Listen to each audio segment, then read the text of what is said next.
దేవునికి స్తోత్రములు. ప్రభునామున మీ అందరికి కూడా నా వందనాలు. ఈ లేఖన భాగాన్ని మనం ఇప్పుడు చదివినటువంటి మాట ఎక్కువగా స్వార్థలో వాడుతూ ఉంటారు. కానీ ఈరోజు ఎందుకో దేవుడు నాకు ఇచ్చిన తలంపు ఆరాధనకు వాడాలి. ఆరాధన, ఈ వాక్యపు వెలుగులో మనం దేవుని ఆరాధించాలి. కనాను స్త్రీ ఒకటి వచ్చి, ప్రభువా, దావీదు కుమారుడా, నన్ను కరుణింపుము, నా కుమార్తె దయ్యము పట్టి బహు బాధపడుచున్నదని కేకలు వేసెను. కనాను కుమార్తె యొక్క జీవిత విధానాన్ని మనము గమనిస్తే, కనాను స్త్రీ వాస్తవానికి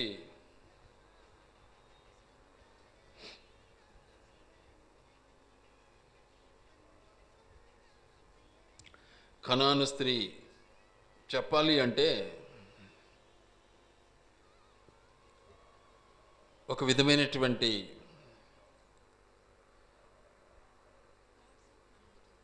లోకపు స్త్రీ, చీకటి జీవితాన్ని అనుభవించినటువంటి స్త్రీ.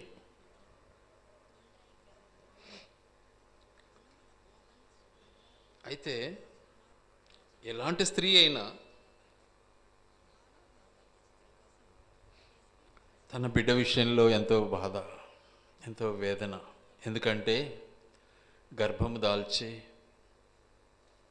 10 మాసాలు మోసి కన్నటువంటి తల్లి, తదుపరి ఆమెకు పాలిచ్చి ఆమెను పెంచినటువంటి స్త్రీ, ఆమెను పెంచినటువంటి తల్లి, తన బాధ, బిడ్డ విషయంలో ఎంతో బాధ, ఎంతో వేదన.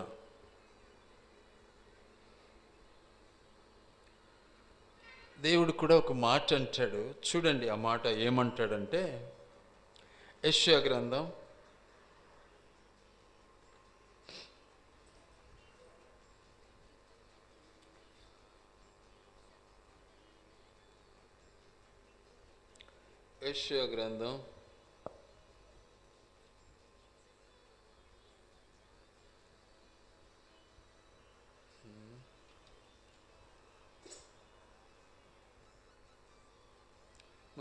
66వ అధ్యాయం 13వ వచనం చదువుదాం.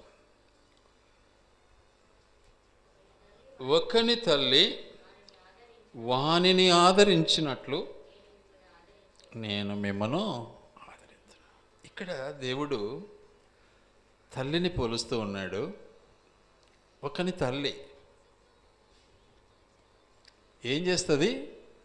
ఎల్లప్పుడూ కూడా బిడ్డను ఆదరించడానికి ఇష్టపడుతుంది. ఒకనొక చిన్న కథ నేను విన్నాను. తల్లికి ఒకడే కుమారుడు,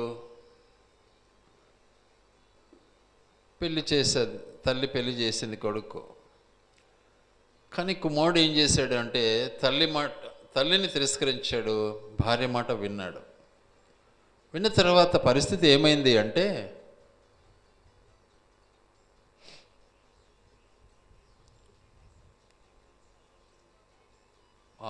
ఉన్నటువంటి ఆస్తి కోసం, ఇంకా ఆయా పరిస్థితులను బట్టి భార్య మాట విని తల్లిని చంపేశాడు. తల్లిని చంపిన తర్వాత ఆమెను నరికాడు. నరకడంతో ఈ గుండె పక్కన భయపడిపోయిందట.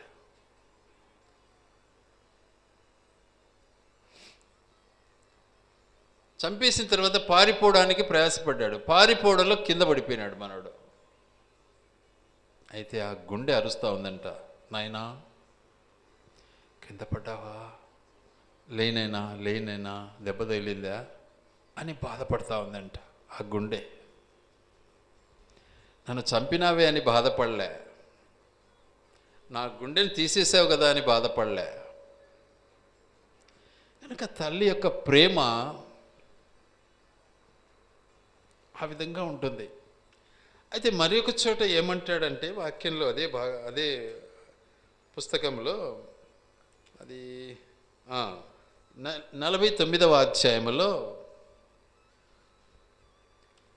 15వ వచనం. స్త్రీ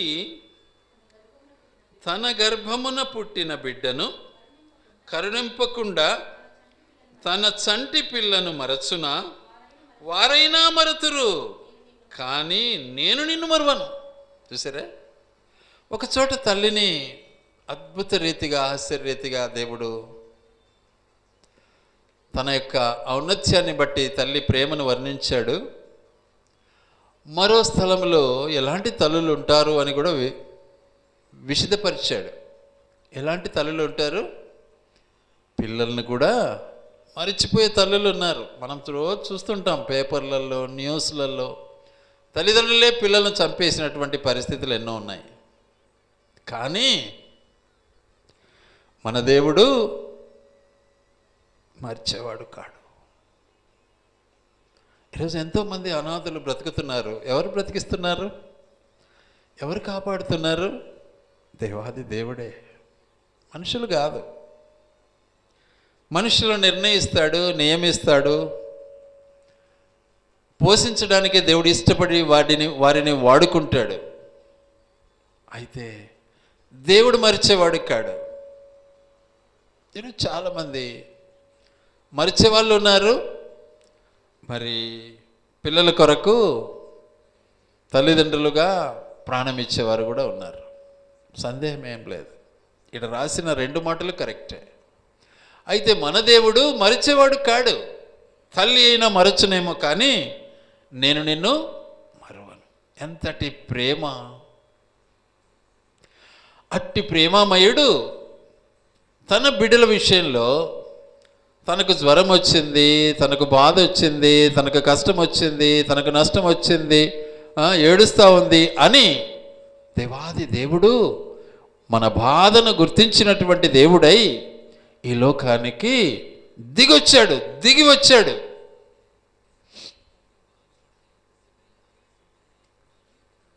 కొన్ని కథలు చెప్తారు అట్లా.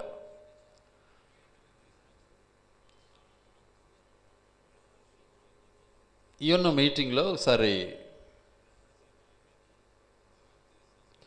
ఇందిరాగాంధీ గారు లేటుగా పోయారట. సాధారణంగా టయానికి వెళ్తారు కదా. ఈయన అంటే యునైటెడ్.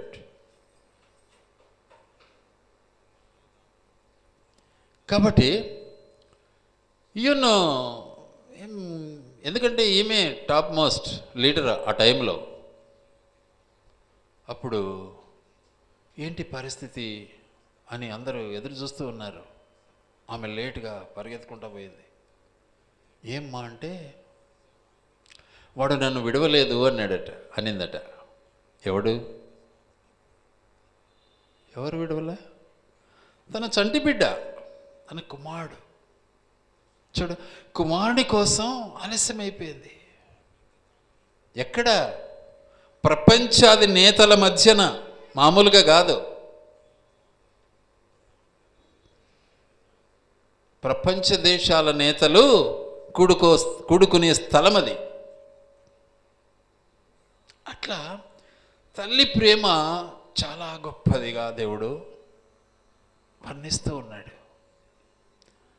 అందుకనే మహాతల్లి మరియమ్మ గారు ఒక మాట అంటాడు. చూడండి, లూకాసు వార్త 1వ అధ్యాయం.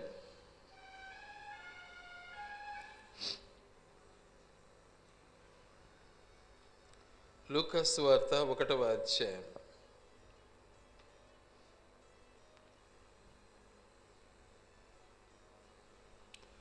46 నుంచి కొన్ని మాటలు చదువుకుందాం. అప్పుడు మరియా ఇట్లా నేను చూసారా, తల్లి యొక్క ప్రాణం ఏం చేస్తూ ఉంది? ఇప్పుడు ప్రభువును గణపరుస్తూ ఉంది. మరియమ్మ నిజంగా యేసు ప్రభువుకు తల్లి. యేసు ప్రభు మరియమ్మ గర్భము ద్వారా బయటకు వచ్చాడు. దేవుడు మరియమ్మను తల్లిగా ఎంచుకున్నాడు, ఒక సాధనంగా ఎంచుకున్నాడు. వాస్తవానికి లోకానుసారంగా, లోకాయుక్తంగా చెప్పాలి అంటే యేసు ప్రభువుకు తల్లి ఎవరు అంటే మరియమ్మే. తండ్రి ఎవరు అంటే యోసేపే. అయితే ఆ తల్లి గుర్తించినటువంటిదై, కుమారుని యొక్క ఉన్నత స్థాయిని ఎరిగినటువంటిదై, దేవుడు తనతో చెప్పినటువంటి వాగ్దానాన్ని గుర్తుంచుకున్నటువంటిదై, మరొక ఏమంటా ఉంది, నా ప్రాణము ప్రభువును కనపరచున్నది. ఎందుకని?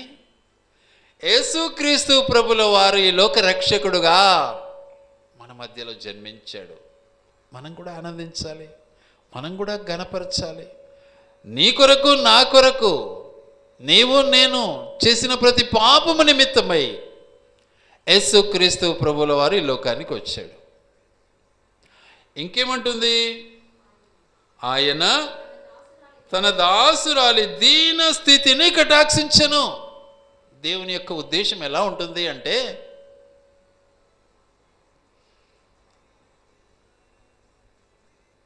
కుమారుని మేరకు తల్లిని కటాక్షించేవాడిగా ఉన్నాడు దేవుడు. అంటే తల్లి యొక్క గొప్పతనాన్ని నిజంగా కుమారుని ద్వారా ఏం చేస్తున్నాడు? కాపాడటానికి ఇష్టపడుతూ ఉన్నాడు. తల్లిని ఎంతో ఉన్నతమైనటువంటి స్థానంలో ఉంచడానికి దేవుడు ఇష్టపడ్డాడు. అయితే అదే సమయంలో తల్లిని కాపాడాలని ఇష్టపడ్డాడు. తల్లిగా లేక కుమార్తెగా లేక స్త్రీగా లేక సంఘముగా దేవుడు తన యొక్క ఉన్నతమైనటువంటి ఆశయాన్ని, ఆలోచనను వ్యక్తపరుస్తూ ఉన్నాడు. ఏమంటున్నాడు? తన దాసురాలి దీన స్థితిని కటాక్షించను. దీనస్థితిని అనుభవించటం సంఘానికి శ్రేయస్కరం. దీనస్థితిని అనుభవించటం ఒక విశ్వాసికి ఎంతో శ్రేయస్కరం. తద్వారా కటాక్షింపబడతాం, క్షమించబడతాం, కాపాడబడతాం, రక్షింపబడతాం. దేవుడు మనల్ని రక్షించడానికి వచ్చాడు, కాపాడటానికి వచ్చాడు. అందుకే ఒక మాట అంటాడు యోహాను సువార్త 10వ అధ్యాయం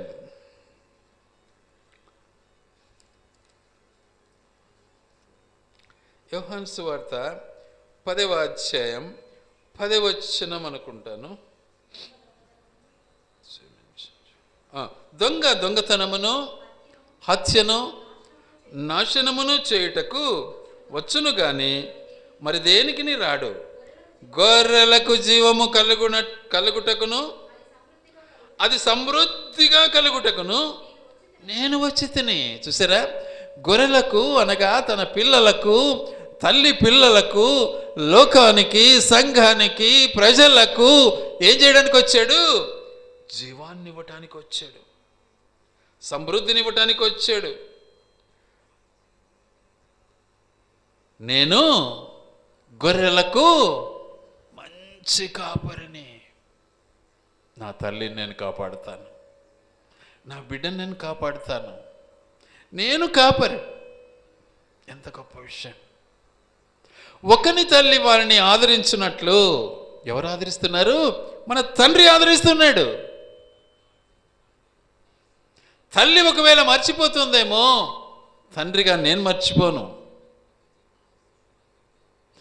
దొంగతనం చేస్తాడు కానీ నేను మాత్రము నా బిడ్డలకు జీవాన్ని ఇవ్వడానికి వచ్చాను. కానీ మనం మర్చిపోతాం. నా దేవుడు నా కొరకు వచ్చాడా? మర్చిపోతాం. కానీ మన దేవుడు మనల్ని చూస్తూనే ఉన్నాడు. ఎందుకు చూస్తున్నాడు? చూద్దాం ఒక మాట. మత్తయి సువార్తకు రండి. మత్తయి సువార్త 15వ అధ్యాయం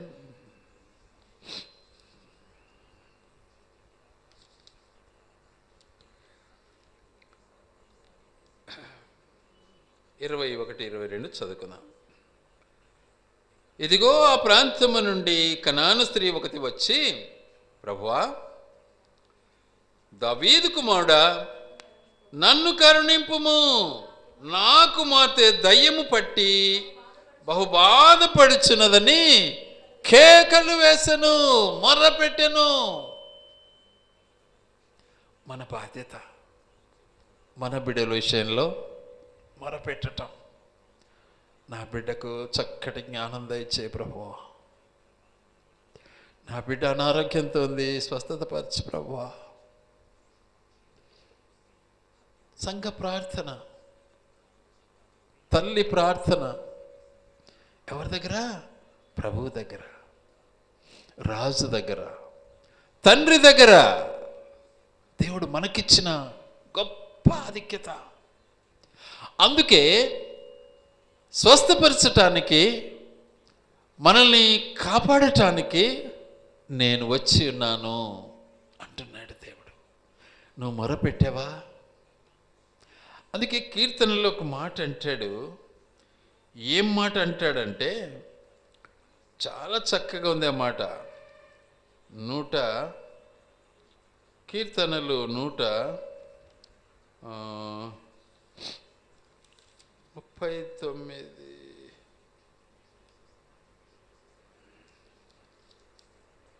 145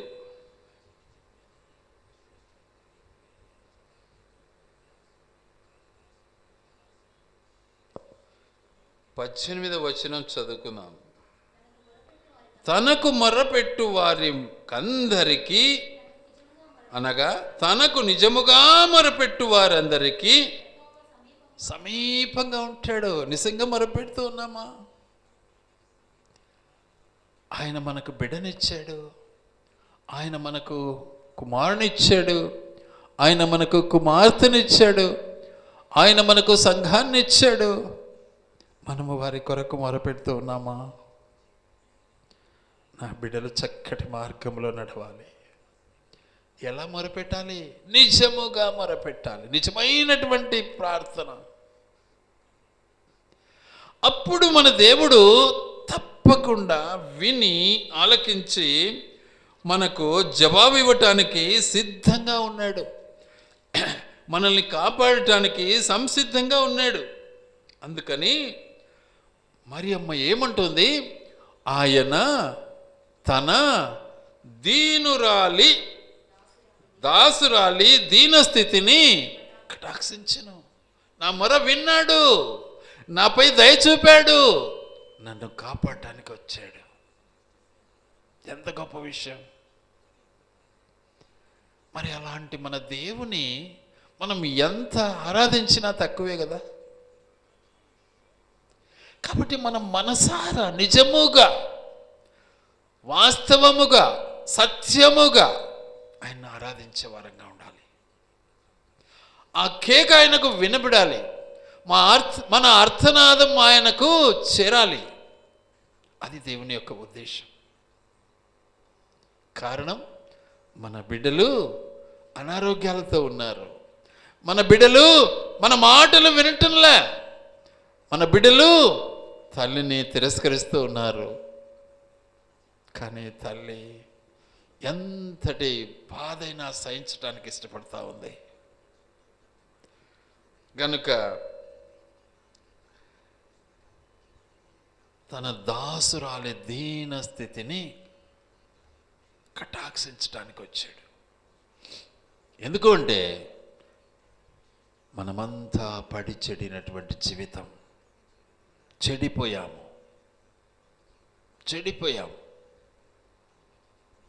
చీకటిలోనికి వెళ్ళిపోయాము. సంబంధమైనటువంటి ఆలోచనలే మనకు ఎక్కువైపోయినాయి. ఈ లోకపు ఆలోచనలకే మనం బానిసలమైపోయాము. బైబిల్ పట్టుకున్నోడు అలాగే ఉన్నాడు, పట్టుకున్నోనికి ఇంకా చెప్పనక్కర్లే. చాలామంది బైబిల్ పట్టుకొని కూడా భయంకరమైనటువంటి ఆలోచనలు కలిగి ఉంటారు. నిజస్థితి దేవుడు ఎరుగు కదా. నిజముగా మొరపెడితే ఆయన వింటాడు కదా, ఆయన విని నిన్ను బాగు చేస్తాడు కదా. నువ్వు మొరపెట్టావు, ఆయన నిన్ను బాగు చేశాడు. ఇలాంటి మనిషివి నువ్వు. ఆయన మనకిచ్చినటువంటి పేరు ఏంది తెలుసా? ఇక్కడ ఆ సమయానికి ఆ కనాను స్థితితో అన్న మాట ఏంటంటే, నువ్వు ఒక కుక్కవు అన్నాడు. మనం ఈరోజు మన పిల్లల్ని ఎంతో భయంకరంగా మాట్లాడతాం. మరి కుక్క, నక్క, రకరకాల మాటలు మాట్లాడుతూ ఉంటాం. మరి గాడిద అంటాం. అంటే వాళ్ళు నక్కలు అయిపోతారా, కుక్కలు అయిపోతారా? కానీ బిడ్డలుగా తల్లి దగ్గరికి వస్తారు, తండ్రి దగ్గరికి వస్తారు. మనం కూడా మన తండ్రి, మన దేవుడు, మన రక్షకుడు, మన విమోచకుడైన యేసు క్రీస్తును విడువక, ఎడబాయక, ఎల్లప్పుడూ ఆయన పాదాల చెంత మనం మొరపెట్టిన వారమైతే మన ప్రార్థన విని మనల్ని రక్షించటానికి దేవుడు సమర్థుడిగా ఉన్నాడు. మనకు బాగా తెలుసు. షడ్రక్, మెషక్, అబద్నెగోలు ఎంత భయంకరమైనటువంటి సిచ్యువేషన్లో వెనకంచి వేయలే. మా దేవుడు మమ్మల్ని రక్షిస్తాడయ్యా, నీకు మాత్రమే నమస్కారం చేయమన్నారు. కానీ దేవుడు రక్షించాడు, అద్భుతాన్ని చాటించాడు. రాజు రక్షించకపోవచ్చు, అందుకే అంటాడు, మనుష్యులను నమ్ముట కంటే యెహోవాను ఆశ్రయించుట మేలు. రాజులను నమ్ముట కంటే యెహోవాను ఆశ్రయించుట మేలు. ఈరోజు చాలామంది మనుషులపైన ఎక్కువ జులుం చూపిస్తూ ఉంటారు. నన్ను చూడలేదే, నన్ను పరామర్శించలేదే, నన్ను పిలిచలేదే, భయంకరంగా. మీరు ఏమన్నా అనుకోండి, ఆ విషయంలో నేను ఎంత మాత్రము కూడా ఛాన్స్ ఇవ్వను. నన్ను పిలిచినా పిల్లకపోయినా నా డ్యూటీ నేను చేయాలి. దేవుడు నాకు ఇచ్చిన పని నేను చేయాలి, అంతే. నాకు ఆ కిరీటం అవసరం లేదు, మనుషులు పెట్టేది. కానీ ఈ రోజుల్లో మనుషులు పెట్టే కిరీటం ఎక్కువ కోరుకుంటారు మానవులు. నో, దానివల్ల ఏం ప్రయోజనం లే. మనుష్యుల మెప్పును కోరేవాడు దేవునికి ఇష్టడు కాడు. కాబట్టి మనం దేవుని దగ్గర మొరపెట్టినట్లయితే మన దేవుడు సిద్ధంగా ఉన్నాడు, వింటూ ఉన్నాడు. ఆయన ఎవరు? సర్వశక్తిమంతుడు. ఆయన సర్వశక్తిమంతుడు. ఆయన గొప్ప కార్యాలు చేసే దేవుడు మన పట్ల. చనిపోయిన వారిని కూడా లేపగలిగినటువంటి దేవుడు. నరకంలో పడకుండా నిన్ను కాపాడి పరలోకానికి చేర్చే దేవుడు. నీ రోగం నుంచి నిన్ను బాగు చేసే దేవుడు.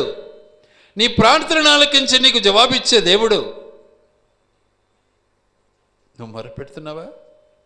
తప్పక నీ మొర వింటాడు దేవుడు. మహాతల్లి కేకలేసి చెప్తా ఉంది. ఏమంటా ఉంది?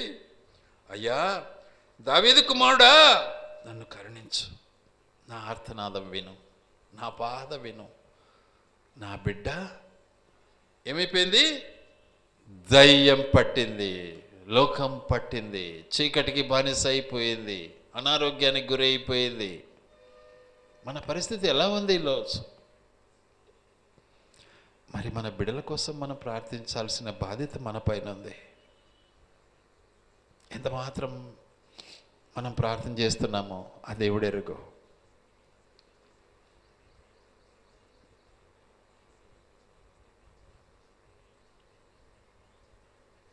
ఎప్పటి నుంచి కేకలేస్తూ ఉంది? ఉదయం నుంచి సాయంత్రం వరకు కేకలేస్తూ ఉంది. మనం గంట సేపు ఇక్కడ కూర్చుంటే ఇంతసేపా అని విసుగు చెంది ఈ గుడి ఎద్దుపా, ఇంకొక మందిరానికి పోదాంపా అంటాం. మన దగ్గర ఉండే గొప్పతనం అది. ఒకసారి ఆలోచించండి. సమయానుకూలంగా చేసే ప్రార్థనేనా ఇది? సమయం కరెక్ట్ పెట్టుకొని ప్రార్థించాల్సిన అవసరం ఉందే? ఉదయం నుంచి సాయంత్రం వరకు కేకలేస్తూ ఉంది. చూడండి దయచేసి, ఆ మాట ఉందో లేదు అక్కడ.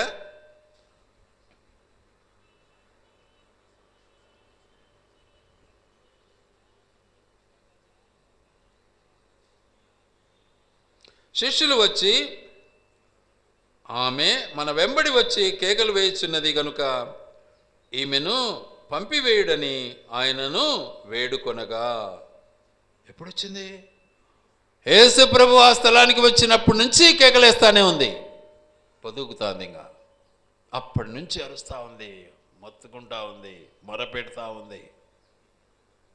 దేవుడు చూస్తున్నాడు, దేవుడు వింటున్నాడు. ఎలాంటి మొర ఇది? నిజంగా ఈ మొరలో తగ్గింపు ఉందా? ఈ మొరలో దీనత్వం ఉందా? ఈ ప్రార్థనలో తగ్గింపు ఉందా? ఆయన ఎరుగు, మన హృదయాన్ని ఎరుగు. కొందరు ఆర్డర్ ఇస్తుంటారు, ఆర్డర్ ప్రార్థన చేయడంలో కూడా. పెట్టుము, చెప్పుము, చేయుము. మనం ఎంత ఆయనకు ఆర్డర్ ఇచ్చేవాళ్ళమా మనము? గోజాడడం మన పని.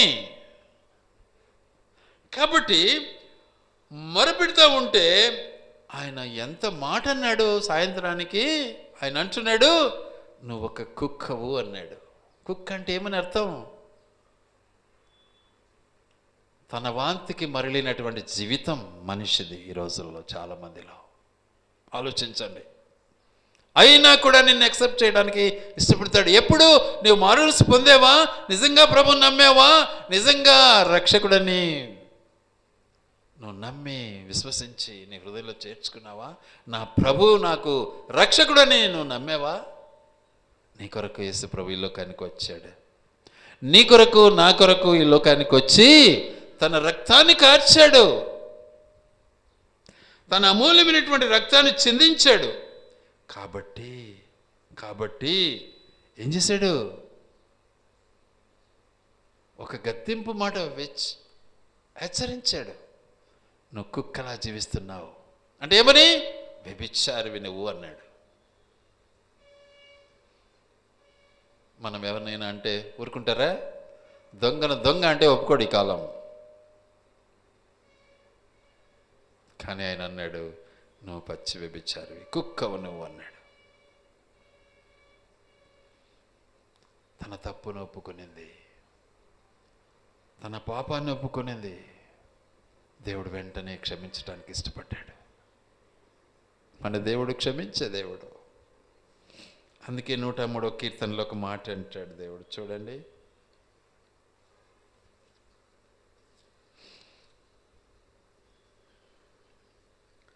రెండవ వచనం, నా ప్రాణమా యెహోవాను సంతించుము, ఆయన చేసిన ఉపకారములలో దేనిని మరువకము. ఆయన నీ దోషములన్నిటినీ క్షమించువాడు. చూసారా, నువ్వు ఎంత తప్పు చేశావో, ఎంత ఇహలోకానుసారమైన చీకటి జీవితం అనుభవించావో, నిన్ను క్షమించటానికి సిద్ధ మనసు కలిగినటువంటి మన దేవుడు. ఏం అబద్ధమాడకుండా నీ సత్యాన్ని ఒప్పుకో, నిజంగా ఒప్పుకో, దేవుడు నిన్ను క్షమిస్తాడు. దేవుడు నన్ను క్షమించాడు. నేను ఒకప్పుడు విర్రవేగాను. ఏమని? నేనే తప్పు చేయలే, నేను ఎవరిని కొట్టలే, తిట్టలే, నేను చాలా సీదాసాదా ఉంటాను కదా అని గర్వించాను. అది నా గర్వం. ఎవరితో కొట్లాడేవాని కాదు, నా డ్యూటీ నేను చేసుకొని వెళ్ళేవాని. కానీ నాకు అర్థమైంది, ఈ గర్వమే నా పాపము అని. అప్పుడు నేను తెలుసుకున్నాను. రాత్రంతా కేకలేశాను నా దేవుని దగ్గర. 3 రాత్రులు కంటిన్యూగా కేకలేశాను, తండ్రి నన్ను క్షమించు. అప్పుడు నా దేవుడు నాతో మాట్లాడిన మాట,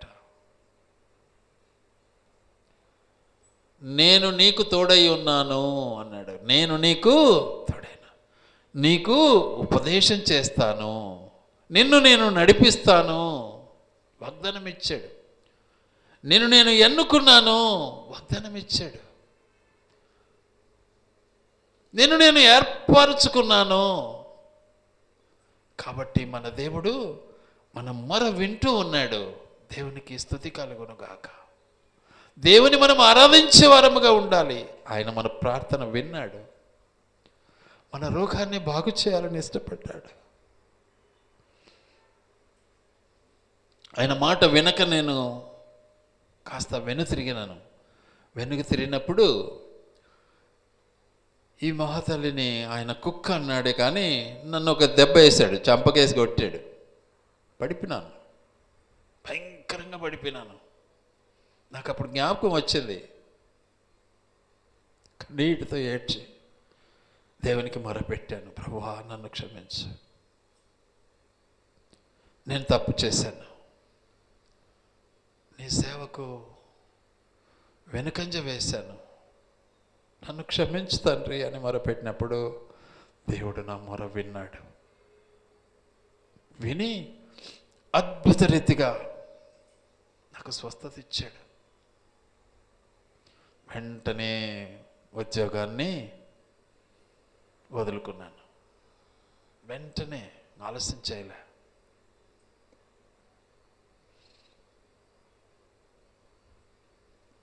దేవుని సేవలో నిర్లక్ష్యం, దేవుని సేవలో వెనుకంజ,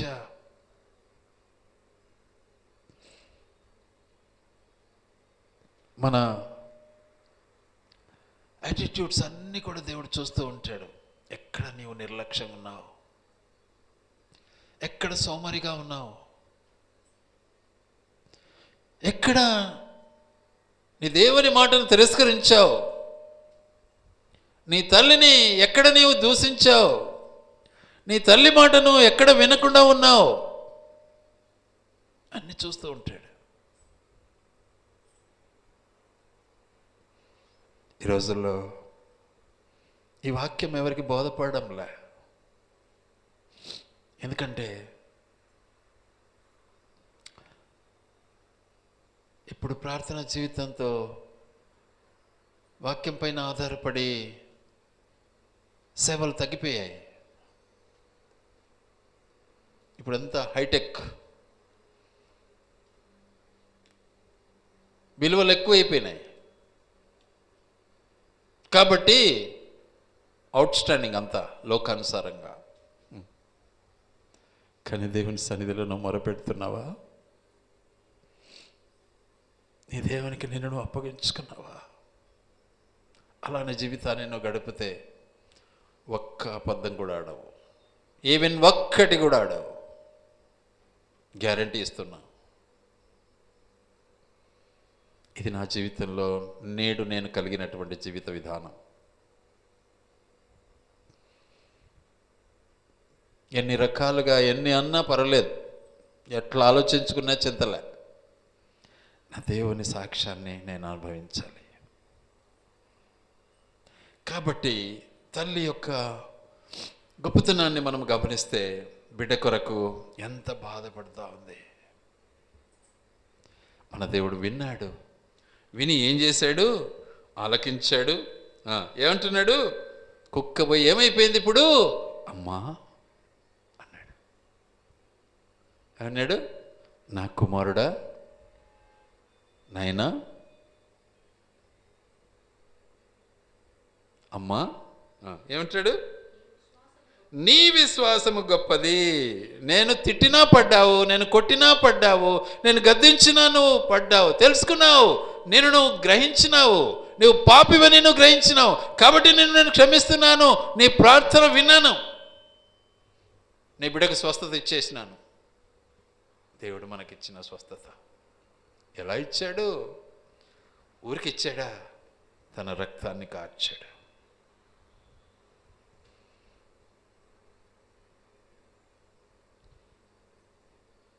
క్రియతో కూడినటువంటి క్షమాపణ, క్రియతో కూడినటువంటి రక్షణ,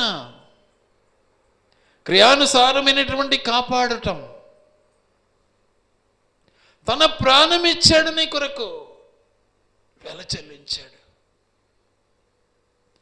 నీ ప్రార్థన విని నిన్ను స్వస్థపరచడానికి ఇష్టపడి, నీ గాయాలు కట్టడానికి ఇష్టపడి, నీ బాధను గుర్తించినటువంటి దేవుడై, తానే దిగి వచ్చినటువంటి వాడై, నిన్నును, నీ కుటుంబాన్ని, నీ పిల్లలను కూడా రక్షించడానికి ఇష్టపడిన దేవుని నువ్వు ఆరాధించకుండా ఎలా ఉంటావు? ఇది మాటలతో రాదు, క్రియ కావాలి దీనికి. మాటలు చాలా ఉంటాయి, నాలుగున్నంత వరకు మాటలు ఇష్టానుసారంగా ఉంటాయి. కానీ దేవుడు మన ప్రార్థనను ఆలకించాడు, మన రోగాన్ని బాగు చేశాడు, మన బాధను విన్నాడు, మనల్ని కటాక్షించాడు, మనల్ని కాపాడాడు. తన ప్రాణం ఇచ్చాడు, వడ్డుకున్నాడు. దొంగల చేతిలో పడినా కూడా తప్పించడానికి ఇష్టపడ్డాడు. అగ్ని గుండంలో వేసినా మనల్ని బయటికి తీయాలని ఇష్టపడ్డాడు. నరకముల నుంచి మనల్ని వెలివేయటానికి ఇష్టపడ్డాడు. పరలోక రాజ్యం చేర్చాలని ఇష్టపడ్డాడు. మన అన్నిటి విషయంలో తను తాను అప్పగించుకున్నాడు. ఇది మన దేవుడు మనకు చేసిన గొప్ప మేలు. అట్టి ఆ దేవుని మనము ఏం చేయాలి? మనసారా స్తుతించాలి, ఆరాధించాలి. దేవుడి మాటలు ఆయన వెనుకడిలో దీవించి ఆశీర్వదించునుగాక.